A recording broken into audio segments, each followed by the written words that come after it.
Hi everybody, this is Paul of Pandemonium Miniatures. It's been quite a while. I've had a long period of illness, but I'm all better now, so I'm cracking on with making some periodic videos again. Now this one is about how I went about magnetising the Aeldari Harlequin Starweaver kit so that it can also be fielded as a Voidweaver. And for this project I was working on 3 kits at the same time as part of a commission. The main tools and materials I've used are pin vices with 1mm and 3mm drill bits, an old compass point, super glue and 3mm and 1mm magnets. So firstly, I enlarged the existing holes in the sponson points at the top of each canopy to 3mm, in case of reaming out the original holes. I used a cocktail stick to carefully dab super glue into the holes, and then I kept the row of magnets together and used them as a tool to push a magnet into place, and then that allowed me to slide the rest away.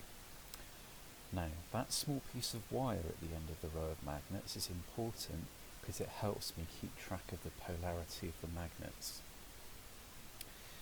I did similar with the weapon mount point for the rear gun.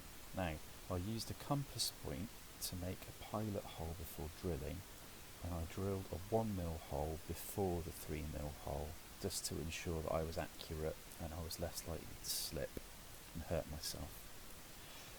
Next, I enlarged all the holes in the actual sponsons, and importantly, I moved the piece of wire to the other end of the row of magnets to make sure I glued them in the right way so that the polarities matched.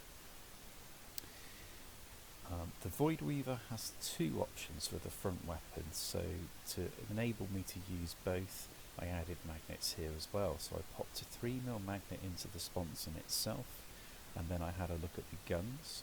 Now, where you've got the circle around that tab, that's usually the bit that's just glued straight in, but in order to magnetise it I needed to cut that away, so I trimmed that away with my flush cutters, and then I added a 1mm magnet to the butt end of that gun.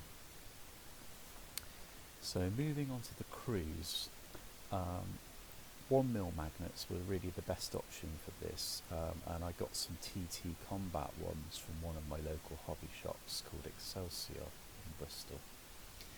Now the process of doing the crews, a little bit more involved. So I marked out the drill points with my compass on the heels, and then I drilled 1mm holes into the heels of all of the Starweaver crews, all of the Voidweaver crews, and then I partially assembled them, so I didn't worry too much about the arms at that point. Then I fitted the magnets to 2 of the sets of crews, and I kept one aside because they were going to be my test set. And I whittled very small pieces of cocktail stick, popped those into the holes, trimmed them very short so there was a tiny bit protruding. Then I dabbed red paint on them, and I used that to print on the actual chassis where the corresponding holes would go, and then I knew I'd be absolutely accurate every single time.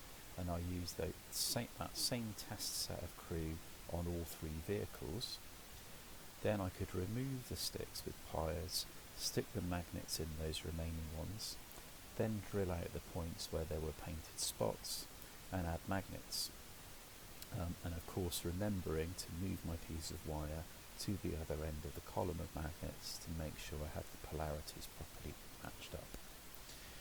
Now luckily 1 foot of each of the Starweaver crew corresponded exactly with where the Voidweaver crew feet go, so there were fewer holes that I needed to drill than I imagined I would have to. I also realised that for the figure holding the spear in the Starweaver crew, the point of balance was that he's leaning over, and so if you just magnetise the feet, he'd be rocking back and forth. So I stuck a magnet into the palm of his hand and one into the railing, and so he's magnetised at 3 points. I've also glued the hands of the Voidweaver gunner to the turret, and then that's all one piece. And again, that's magnetised at 3 points, 1 on the gun and 2 on the feet. Okay, so here's a video now of me swapping over the magnetised parts to show you how easy it is. Firstly, the Voidweaver weapon options. I'm just keeping my finger there because it needs a certain amount of twisting around to ensure it's straight, and I couldn't quite be bothered. So there I've taken away the Voidweaver gunner along with the gun, moving the shuriken cannon from the back to the front, and then adding the Starweaver crew. Simple as that. So you get the full use of the kit that way. Great, so I hope you enjoyed this video and found it helpful.